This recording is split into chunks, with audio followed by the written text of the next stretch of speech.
Internet influencers are reversing the order of operations by building massive followings on social media first, then creating products to sell to that audience.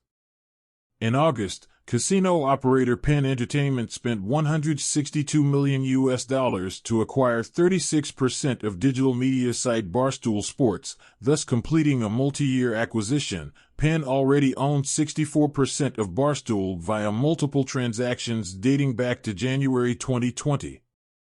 In the popular business podcast All In, investor and entrepreneur David Friedberg said it was the most important deal of the year because it highlights an important consumer trend: people buying consumer products from influencers instead of corporations. Let me explain his argument with a quick thought experiment. Imagine that you work for Procter & Gamble in the early 2000s and want to sell a mop replacement called the Swiffer.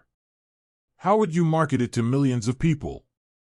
Well, first you'd create the product, then buy ads where the attention is concentrated: print, TV, radio, and in-store placements.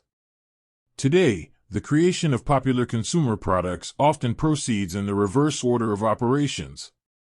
Internet influencers build massive followings on social media. In other words, they capture attention, then they go out and create products to sell to that audience.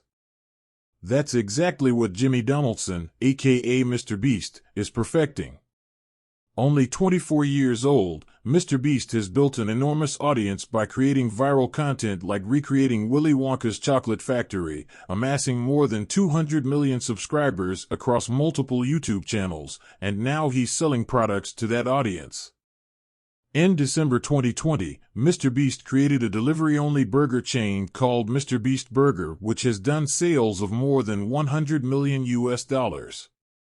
He did so by creating an ordering app for consumers and partnering with 1,000 locations across Europe and the US. In September of this year, MrBeast Burger opened its first physical location at the American Dream Mall in New Jersey. Around 10,000 fans reportedly showed up. Separately, in January 2022, MrBeast created a chocolate bar called Feastables, which has already generated sales of more than $10 million. Distribution is the number one problem for consumer goods and services, according to David Friedberg on All In. If you don't naturally have content creation in your blood, you will have to go and buy a content business, or you will not be able to compete effectively. Why? Because consumer goods are so competitive and so easily substituted in many cases that the best way to stand out is with story and content. And social platforms like Instagram, Twitter, YouTube, and TikTok are where people are increasingly going to consume said content. Traditional consumer brands without a successful content play are stuck spending huge dollars on advertising. In fact, Procter & Gamble is the world's largest advertiser, spending $11.5 billion in the 2021 fiscal year. MrBeast can sidestep such ad spending because he already commands the attention of millions. MrBeast, of course, has expenses. Any ad money he makes from YouTube gets plowed back into the business at the current pace of $8 million a month. Here's a key difference, though. Advertising a product may create short-term interest, whereas making content creates an owned asset that can continually bring in new fans. According to Ben Matthews, a general partner at Knight Ventures, a VC fund connected to MrBeast's management firm Knight, influencers can take a few different routes. There are less than 100 celebrities or creators who are truly big enough to carry their own white-labeled brand, Matthews said. Everyone else is better doing a licensing deal like Kanye West.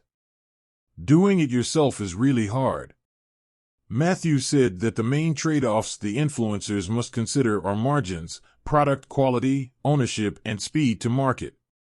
In September, Knight launched a $100 million fund with Peter Chernan's Chernin Group to help other successful internet creators navigate these trade-offs and build a MrBeast-like consumer empire. The marriage of content and commerce isn't only for physical consumer products. Attention is truly the only finite asset, which means every industry must fight for it. The Hustle, a tech and business newsletter with 2 million subscribers, was acquired by HubSpot, and the marketing software firm now promotes various products through the newsletter. Other software firms that acquired media operations include investment platform AngelList, fintech firm Stripe, and automation platform Zapier. Building brands tightly tied to an individual obviously has risks. Over the past month, Adidas and The Gap both canceled lucrative contracts with Kanye West after he made a string of anti-Semitic comments.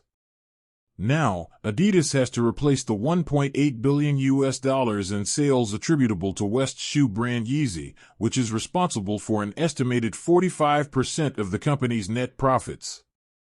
Recent reports show that MrBeast is seeking to raise $150 million for his business empire at a valuation of $1.5 billion. If the deal goes through, it'll be a major milestone.